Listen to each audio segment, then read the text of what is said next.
Emotion कहानी।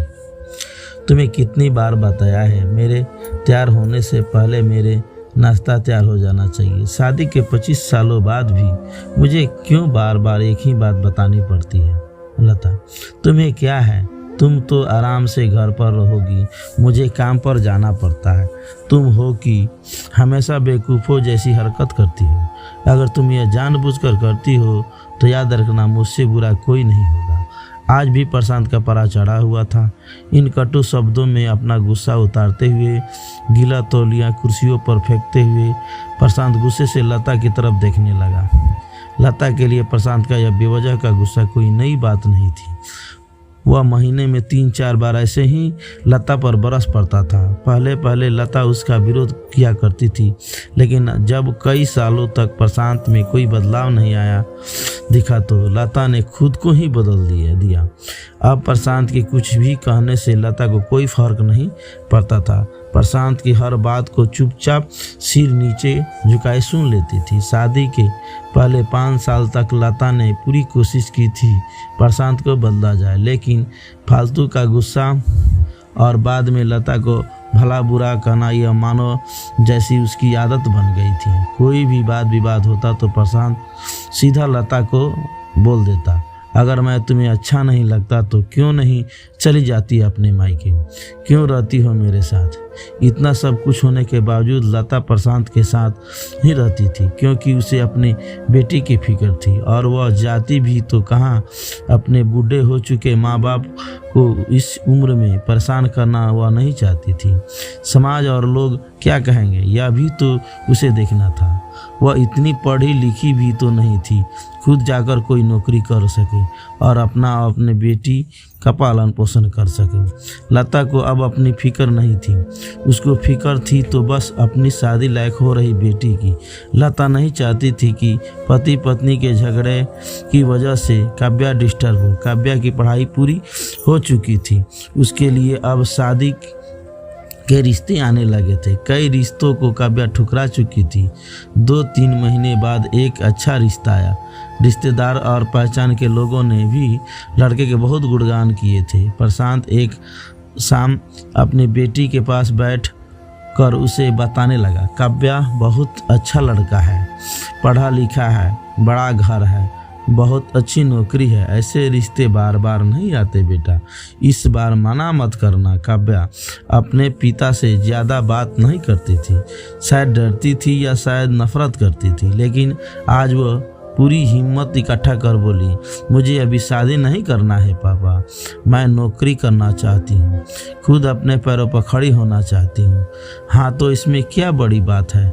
मैंने लड़के से बात की है, वो तुम्हें किसी बात के लिए नहीं रोकेगा। तुम शादी के बाद भी नौकरी कर सकती हो, वह तुम्हारे नौकरी के लिए परमिशन दे देगा।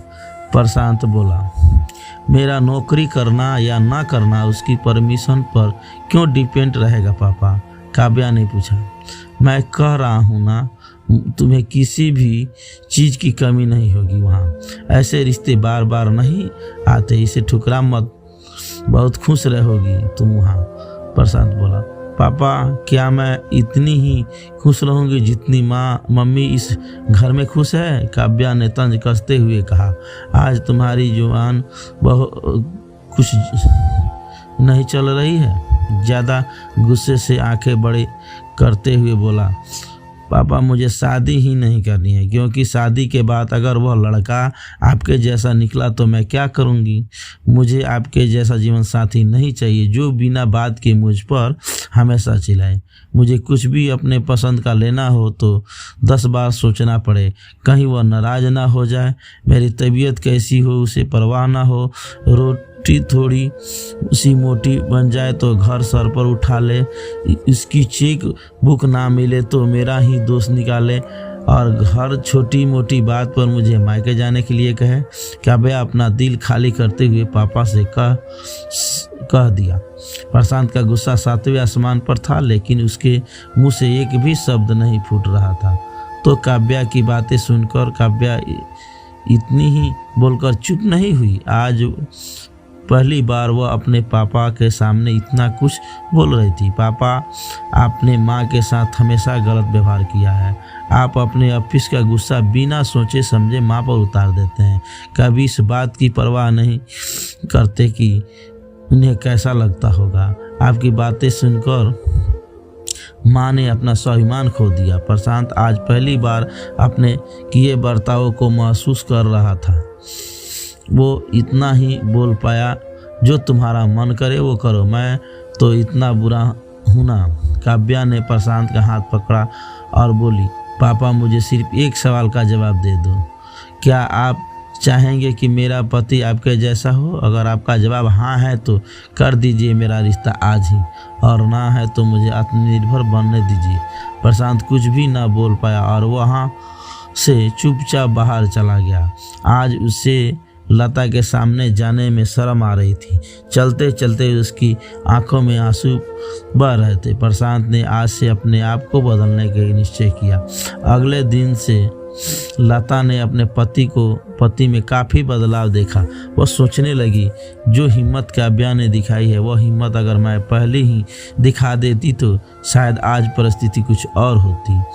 अब काव्या पढ़ लिख कर अच्छी नौकरी करने लगी थी और 3 साल बाद उसके लिए एक अच्छा रिश्ता आया और उसकी विदाई पर प्रशांत बोला, बेटा तू हमेशा खुश रहेगी क्योंकि तेरा पति तेरे बाप जैसा नहीं है। प्रशांत की यह बात सुनकर लता और काव्या की आंखों में आंसू बहने